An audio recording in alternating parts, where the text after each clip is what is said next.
This week, I really want to give you time to focus on the IEP that is due in just a couple weeks.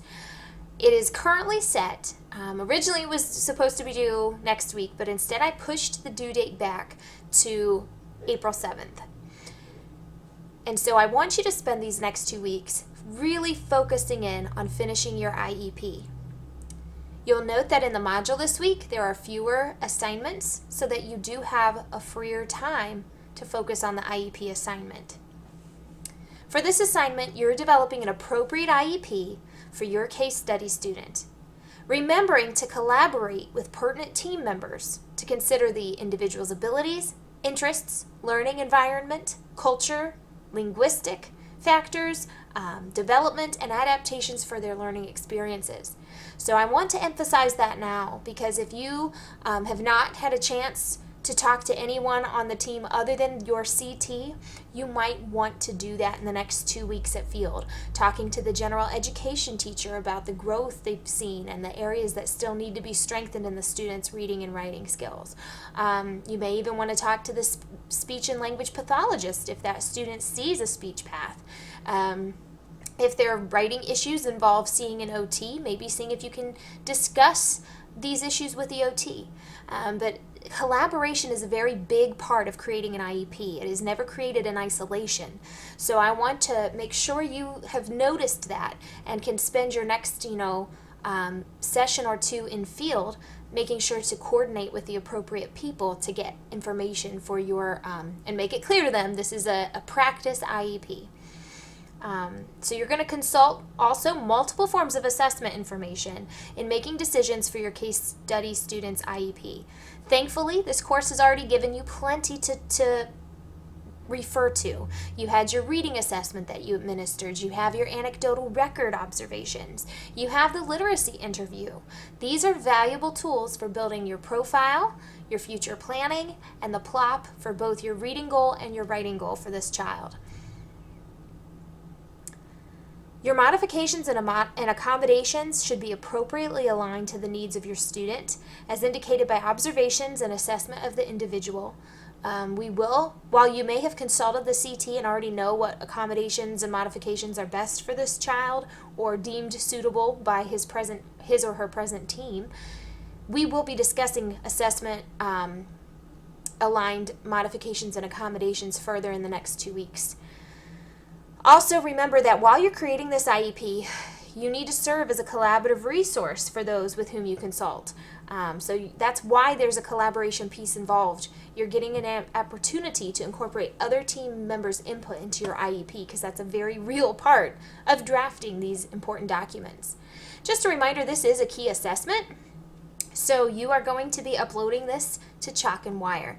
That's why, since this Chalk and Wire is a semi-public forum, I want you to make sure that you are using a pseudonym, an appropriate pseudonym, a type of name that is clearly not aligned with the child's actual name or information.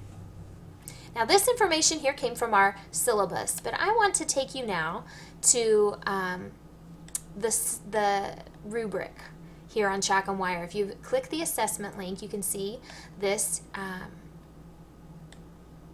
right here. You can see our rubric for this assignment. And not only is this rubric here, but it's also on Chalk and Wire as well.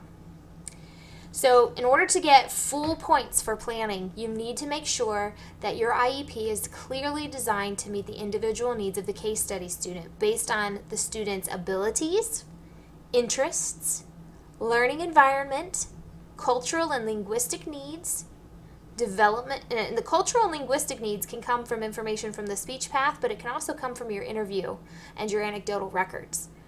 You also need to consider their stage of development and their learning needs. And make sure that it was clearly developed through collaboration with appropriate team members. Now, the difference between full points and less points here is that while it's clearly aligned to needs, it's not as evident that collaboration was a key part.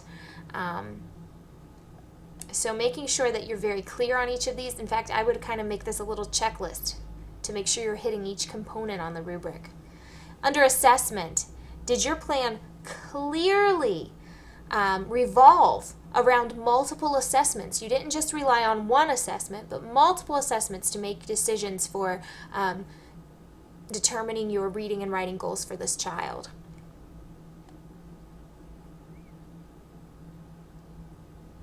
Your accommodations and modifications, they need to be appropriate and aligned to their learning needs, and we'll also need to have a rationale, and we'll talk more about this in class, but you need to have a rationale for why these are appropriate. It has to be very clear. And then the difference here is that you have accommodations and modifications but no rationale, so making sure to include that rationale is very important. Collaboration, again, it pops up. Did you serve as a collaborative resource to colleagues in the IEP development? Did you make appropriate use of input and feedback from the team in making key decisions? So in the plop, do you reference the observations of the gen ed teacher as well as your CT? And if applicable, the SLP or the OT? Do you get information from the parent, the student themselves? Here, you provide input to colleagues that is helpful, and you solicit input, but it's not clear that you got feedback and consistent ongoing input. And then your goals and objectives. The goals and objectives must be clearly relevant to the student's needs and directly related to the assessment, what the assessment indicated to you as an area of great need for the student. And the objectives, and note that word objectives, you are not creating benchmarks. In Ohio, we are moving away from that and creating objectives to go underneath each goal. And those need to also be very easily measurable.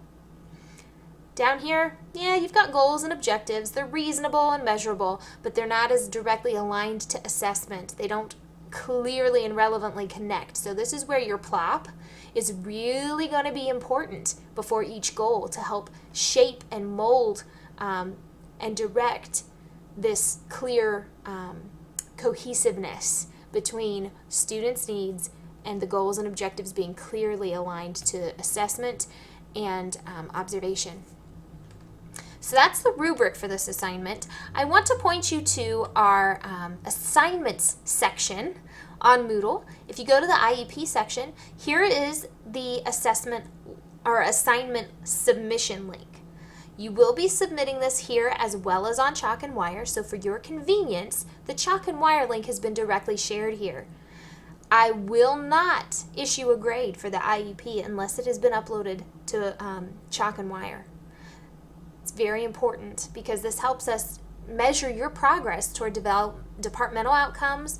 It's used for accreditation purposes. It's used to really mark and chart who you are as a learning professional and how you've grown from your start at MVNU to the time of your ending at MVNU. So here with the submission link and on Chalk and Wire, you can find the rubric that I just went over. But I also have what's called the IEP Project Elaboration. Last year I discovered that there were some specific areas that needed to really be clear. First off, you're not filling in the whole IEP. You don't have time for that. It's important that you, and we've learned about each part of the IEP, but you're not filling out the entire thing. You are going to fill in page 1, which we did in class. You should already have this done, using pseudonyms. And also just make sure that your date is right. Remember, an IEP is good for a year minus a day. So whatever date you picked, take it till next year and subtract 1 day and make sure that those dates are consistent throughout your entire IEP. The planning and assessment sections of the rubric, those are 2 separate sections of the rubric, they are referring to the profile as well as the plops for each goal, that present level of performance. So making sure that you're considering those areas of the IEP as you look to meet those sections on the rubric. Collaboration, remember, is there evidence that you've had communication with relevant team members for this student? Does the child receive speech, OT, or PT? Well, see if you can talk to those professionals in the building and mention any progress or recommendation that professional shared. You can insert that into the profile if it's not directly applicable to either of your goals, or you can set it right into the plop if it does directly align to the reading and or writing goal. If your student does not currently have an IEP and does not receive services, then insert a line stating that. So that way I know you didn't just skip over that section. I need to know that you know who should be consulted and what info would typically be included for each section. So you would say, while my student that I work with is only at risk and does not currently receive IEP services, I know that in future, should the student qualify, I would need to talk to this individual to ascertain, this information, and this individual to get this type of information. So you would be putting that in a more generic sense, but it still needs to be included. Also, if you do not have access or ability to get all the needed information for your student, state that. Sometimes due to privacy issues, you don't have full access to all documents. So I want you to state that and write what the IEP annotation guidance document states should be included if you had full access to all the student's information. Collaboration is also typically evidenced in the profile and the plop. So remember, your CT and Gen Ed teacher should definitely have input. But while you are responsible for writing it all, do include any insights, recommendations, and progress that they report to you. It's important to make this a team collaborative document.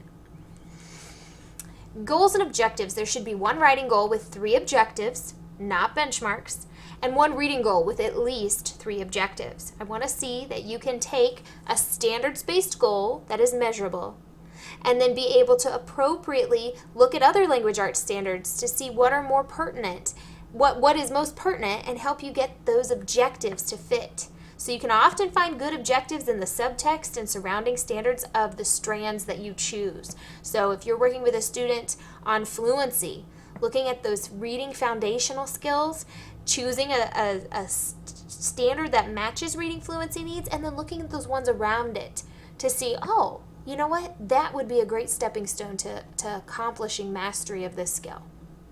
Accommodations and modifications. This is referring to Section 7 on the IEP.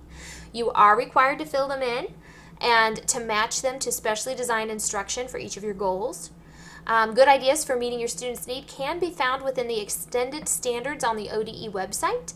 And this can give you a direction for your instruction. But remember, extended standards are only directly used with students who qualify for the alternate assessment. If your student does not qualify, then you can reference it to get ideas, but really remember that you need to keep your instruction as rigorous as possible and appropriately challenge your student. Do not create goals that hold your child back, but conversely, do not challenge them to the point of discouragement. So you want to aim for realism and quality. Include a rationale for why your accommodations and modifications are appropriate for your learner. Keep it direct, to the point, very clear. Some students may only require accommodations and not modifications. So note that in the modifications section and develop a rationale for why modifications were not needed. That way I know you didn't just forget to fill it in. Also, when looking at specially designed instruction, you've learned about many great programs during our course so far. But remember, you cannot name a specific program like Stevenson or Wilson or whatever, but you can describe those basic instructional tenets of those programs. So maybe the foundational beliefs are that reading needs to be multisensory and through direct multisensory instruction with lots of repetition and spiraling of the curriculum. Then take out those key descriptors and insert them into your specially designed instruction. And again, the accommodations, modifications, and SDI are going to be discussed further in our next 2 sessions, but I wanted to give you an overview now. Also, if you go back to our course, there is the additional writing help. Here's a link to our Prezi with all my notes inside. There's the IEP cheat sheet that Ohio has put out. There's also great examples of standards-based IEP profile and plop language. Standards-based IEP goals, again, if you need help writing those.